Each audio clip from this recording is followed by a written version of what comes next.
In the heart of a vast desert, with the scorching sun beating down on them, there was a group digging holes in the sand. Suddenly, a rattlesnake appeared next to them, and one of those boys, who was already at his limit from this tough job, took off his shoe to hit the snake with it. The result was that he died and lost his life. At the very same time, but in the city, there was a boy named Stanley walking along, minding his own business. Suddenly, a shoe fell from the sky and hit him on the head, knocking him to the ground. And because his father was doing research on a cure for smelly feet, Stanley decided to take the shoe home with him. But at that very moment, the police suddenly arrived and said that the shoe belonged to a famous baseball player and had been stolen from a charity event. Because of that, the police thought Stanley was the thief. After that, they took Stanley to his house and informed his family about what had happened. Strangely, Stanley's family wasn't all that surprised. Instead, they blamed everything on a curse that has haunted their family for generations. At this point, the police also noticed other suspicious things. His father had an entire room filled with dozens of shoes, and Stanley himself had pictures of that baseball player covering all the walls of his room. With all this evidence that just happened to turn up by coincidence, Stanley was brought to trial in court, and they gave him two options: either go to prison or spend 18 months at a camp called Camp Green Lake for juveniles. Of course, Stanley chose to go to the camp because it was much easier than prison. Anyway, shortly after that, the bus carrying him passed through the vast desert full of holes and arrived at a small, gloomy town. All the boys there were dressed like prisoners. There, Stanley met the warden's right-hand man, a man named Mr. Sir, who explained the work system at the camp to him. The camp didn't have any guard towers or fences because it was surrounded by a desert that stretched for hundreds of miles and had no water sources. That's why no one dared to even think about escaping. Stanley was given 2 sets of clothes and a shovel to dig with. Every day, he was required to dig a hole exactly 5 feet deep and measure it himself with that same shovel. And the more he dug, the more he was exposed to the harsh sun all the time. Not to mention, Stanley had to watch out for rattlesnakes and a type of lizard called the yellow-spotted lizard because they could kill him. After that, Stanley met the camp supervisor, Dr. Pendansky, who gave him a tour of the place and emphasized rule number 1, don't be upset. The manager, Pendansky, he tasked other boys with taking Stanley to the place where he would sleep. The place still had a slight trace of the vomiting of the boy who died at the beginning of the film. Dr. Pendansky called the boys by their real names, but they called each other by the nicknames they had taken. Here is the youngest boy among them. His name is Zero. He got that nickname because he almost never speaks at all. When Stanley asked where he could get water for his canteen, he accidentally called another boy by his real name, so the boy immediately shoved him to remind him that here they only use nicknames. And at dinner time, he received his portion of food, which was basically beans cooked in different ways. A boy named Peter snatched his food and told him he deserved it more because Stanley hadn't dug a hole. Today, the boys asked Stanley why he was here, and when he replied that he was accused of stealing the famous player Zero's shoe, he suddenly asked, did it have a red X mark on it? That question shocked everyone. Stanley confirmed it, and in his mind, he remembered the trial, when the baseball player said he grew up in an orphanage, and that's why he always donated to charity events. At night, Stanley couldn't sleep and remembered what his grandfather said about their family being cursed, and that this is the reason his father never succeeded in any of his inventions. Even his great-great-grandfather had terrible luck. Once, he won a huge fortune in the stock market, but after that, he was killed by a notorious criminal whose nickname was Kissin' Kate. She had a habit of messing up her victims after killing them, leaving a bright red lipstick mark on their faces. But Kate didn't kill Stanley's great-great-grandfather, so she didn't kiss him. She just stole his treasure chest and left him to die of thirst in the desert. The next morning, the boys woke up while it was still dark to start work. Each one took a bun for breakfast and a shovel. But when Stanley took one, Peter immediately shoved him and took it away from him. It turned out that this was Peter's shovel, which was shorter than the others, and he wouldn't let anyone else use it. When the group reached the digging site, Mr. Sir explained to Stanley that if he found anything interesting while digging, he had to report it immediately, and if the warden liked what he found, he would get the rest of the day off. But at the same time, Mr. Sir emphasized that they weren't digging to find anything specific. It's just a way to build character.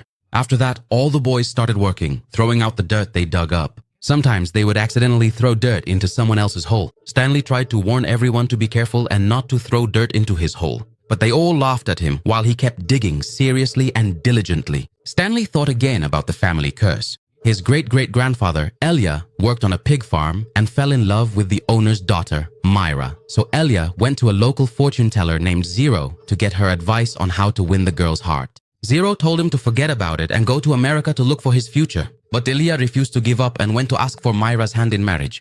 Her father strongly refused because at the same time, there was another suitor who brought a big pig as a dowry. When Zero saw Elia sad, she felt sorry for him and taught him a little trick. Every day, Elia had to carry a small pig up a mountain to drink from a spring there while singing it a certain song. And as the days go by, Elia will become stronger and the pig will grow, becoming the best dowry. And after giving the pig to the farm owner, Elia must then carry Ziron herself up the mountain so she can also drink from the water. And if he breaks his promise, a curse will fall upon him and all his descendants. Elia followed the instructions for a few days and the pig grew. He immediately took it to the farm owner. But unfortunately for him, Elijah's pig and his competitor's pig turned out to be exactly the same size. The farm owner let Mira choose her own mate. Mira couldn't decide whom to choose, so she suggested a number-guessing game to settle the matter. Her blunt approach really annoyed Elijah and hurt his feelings. In the end, he decided to travel to America, just as Zeroni had advised him from the start.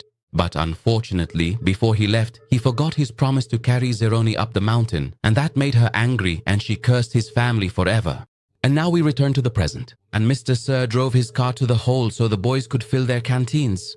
And he made fun of Stanley because his hands were covered in blisters from the very first day of digging. The first one to finish digging was Zero. He was so fast that the boys joked he must be eating the dirt to finish that quickly.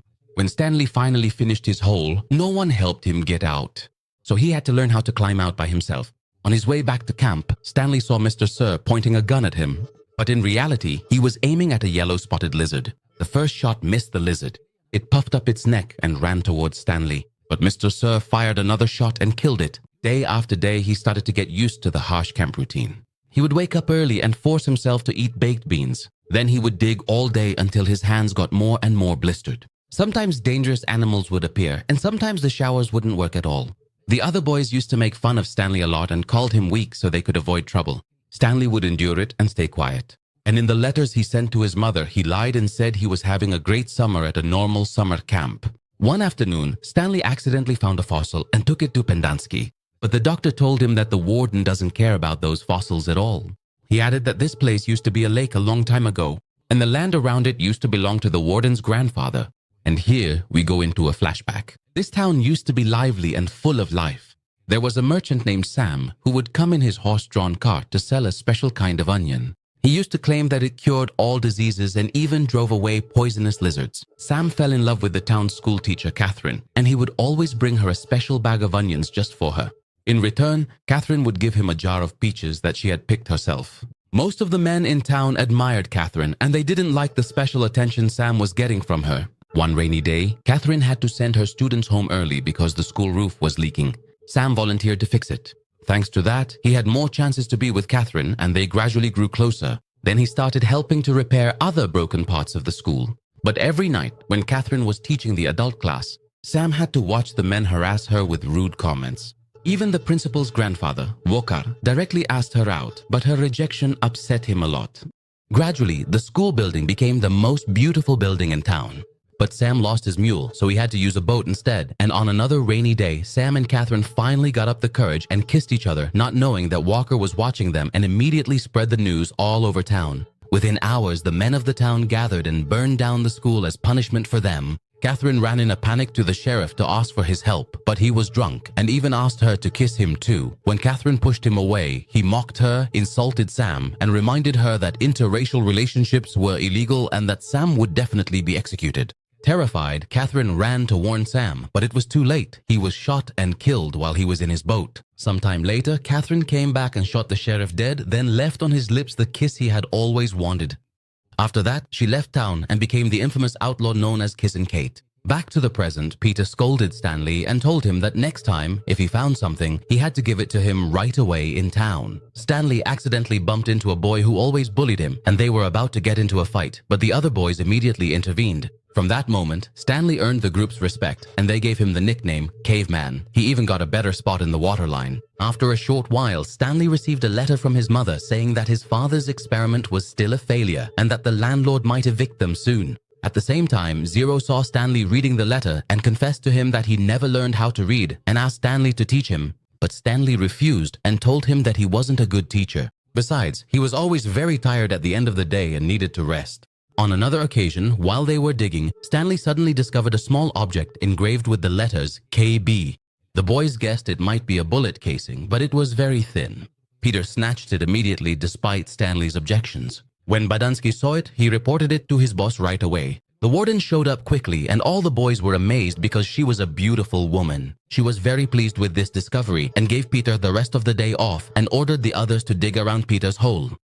That afternoon, the boys worked harder than usual, but they didn't find anything because it wasn't the right spot. In the following days, they had to continue digging in the tunnel they had opened. But the only thing they found was a small handle.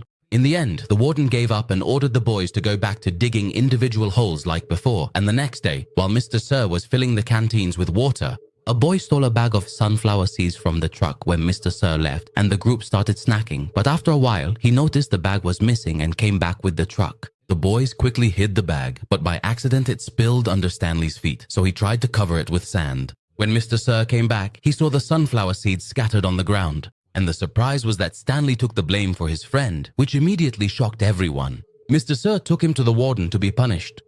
After he stole it, it's said that he found a shelter called the Thumb, but no one knows what that is because he was almost insane when they found him. The next day, a new boy arrived to take Zero's place, and that was Stanley, so he decided to plan something. When Mr. Sir came for the canteens, Stanley suddenly jumped into the car, drove it, and sped away. Mr. Sir immediately grabbed onto the car door, and Stanley tried to push him off. But because of the commotion, the car fell into a hole. Stanley didn't give up. He got out of the car and ran straight into the desert while the other kids cheered for him. When the warden heard the news, she ordered Mr. Sir to report Stanley's disappearance after 2 weeks because by then, there wouldn't be anything left of him. Under the scorching sun, Stanley kept going, ignoring the poisonous lizards around him. Finally, he found a boat called Sam, and underneath it was Zero. So exhausted he was on the verge of collapse, but still alive because all this time he had been surviving on jars of peach jam. The same peaches that Catherine used to give Sam long ago, now preserved in glass jars after Stanley had eaten from them. He also suddenly saw a mountain in the distance that looked like a thumb. He immediately realized that this was the place where his great-great-grandfather had survived. The two boys left the boat and started climbing the mountain, and it was an extremely difficult task. Stanley slipped and was about to fall, but Zero quickly handed him the shovel and pulled him up. Unfortunately, that move injured Zero's hand, so Stanley tried to bandage it with what he had. They continued a bit further, but Zero grew weak and collapsed, and Stanley caught him before he rolled away. But at that moment, Stanley himself had reached his limit and fainted. Stanley didn't give up. He carried his friend on his back and made it to the top of the mountain, just like his grandfather did long ago. He used to carry the pig. Finally, Stanley saw a patch of green and discovered a small spring with clean, fresh water and the distinctive wild onions, right?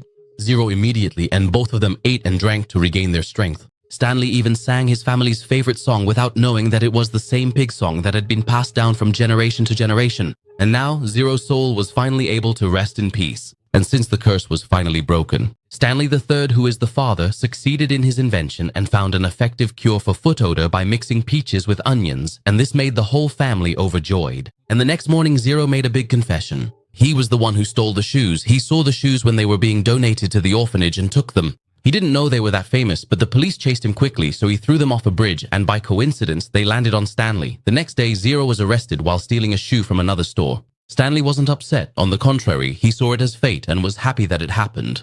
At the same time, Stanley's lawyer arrived at the camp to take him after the court confirmed his innocence. The warden angrily kicked the lawyer out, but the lawyer promised she would return with support. As for Stanley and Zero, as soon as they regained their strength, they went back to the digging area and headed to the hole where Stanley had found the lipstick tube.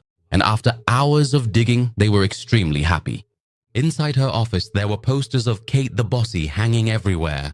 The principal showed Stanley her unique nail polish that she makes herself, which contains venom from the bell snake. After she put on the manicure, she suddenly slapped Mr. Sir across the face because he dared to stop Stanley's digging for something trivial like a bit of sunflower seeds. Then, very calmly, she let Stanley go back to digging. And when Stanley returned to the digging site, the boys looked at him like he was a hero, and Zero had already finished his own hole. To thank him, Stanley agreed to teach Zero how to read. The next time he met Mr. Sir, the man's face had 2 nasty scratches from the principal's poisonous nails. He was so angry that he refused to put water in Stanley's canteen. At the same time, Stanley remembered what he saw in the warden's office and thought that the small metal tube he found was actually Kate Barlow's lipstick tube. And here we go back to another flashback. Kate only killed people who were connected to Sam's death and the burning of the school, but she also stole a lot. After she took the treasure chest from Stanley's great-great-grandfather, she buried it in the place where the lake used to be, and she rested there. She was caught by Walker and his wife. At that time, the town was ruined after the lake dried up on the same day Sam died, and they fell into extreme poverty instead of being killed by her. Kate chose a sweeter revenge. She let a lizard bite her and took the secret of the treasure's location with her to the grave. And so Walker and all his descendants would keep digging forever in vain in the vast desert. In the present, Stanley started teaching Zero how to read and write. Zero revealed that his real name is Hector Zeroni, and that means he is a descendant of the fortune teller Zeroni from the past. And because Zero dug very quickly, he started helping Stanley, which made the other kids jealous. One afternoon, Zero talked about his mother and said that she worked and struggled a lot to raise him. But one day, she suddenly disappeared, and since then Zero has been living on the street. Shortly after that, one of the bullies started bothering Stanley again and said that he only finishes his hole because he gets help from Stanley. He confronted him and even encouraged them to fight each other, and they ended up wrestling on the ground. Stanley was quickly overpowered, which made Zero step in to save his friend. And it almost turned deadly, but the other boy fired a warning shot to stop them, and shortly after, the warden showed up. The boy said that Zero was helping Stanley dig, but Stanley quickly clarified that it was an exchange. He was teaching Zero how to read and write. But the warden lost her temper, and Pendanski started mocking Zero mercilessly, calling him stupid after he lost his patience. Zero finally snapped, hit Pendanski with the shovel, and ran off into the desert. Mr. Sir wanted to chase after him, but the warden stopped him and said that Zero had no relatives and they could just erase his records and act as if he was never here in the first place. At night, the boys were talking about how Zero would definitely die in the desert. Stanley was worried the whole time and remembered the story of his great-great-grandfather who survived for 16 days in the desert. When they discovered the treasure chest, at that moment, the warden and Mr. Sir found them. But a swarm of poisonous lizards immediately came out and covered the boys and the chest to protect them. The warden decided to wait until the lizards bit the boys and they died. She told a story about how her grandfather used to make her dig even on Christmas when she was little. And the next morning, the lizards still hadn't bitten the boys. The waiting was suddenly interrupted when the lawyer returned with the police. The warden made up a story and said that the boys had stolen the chest from her office and ran away. But Zero proved the truth when he pointed to the name engraved on it, which was the same as Stanley's great-great-grandfather's name.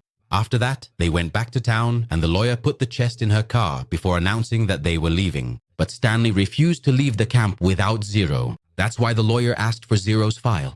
And when they discovered that the file was missing, the police immediately called for an investigation and discovered that Mr. Sir was a fugitive from justice and that Dr. Pendanski wasn't actually a real doctor, so both of them were arrested along with the warden. At that very moment, it started to rain after so many years of drought, and the boys ran outside to celebrate with joy. A few days later, Stanley and Zero, together with their families, opened the chest, which contained a huge fortune, including shares of tremendous value. Stanley wanted to split the treasure equally with Zero, and the family agreed. The first thing Zero did with the money was hire a private investigator to look for his mother. The result was a very touching reunion. After a short while, the correctional facility was shut down and the boys were sent to places that offered real counseling and treatment. Stanley's family and Zero's family moved next to each other in an upscale neighborhood, and their friends from the camp visited them often. Stanley's father's invention became a huge success. The famous baseball player became the family's brand ambassador. And this proves that everything was connected from the very beginning. And that's the end of the movie. See you in a new summary, and thank you for watching.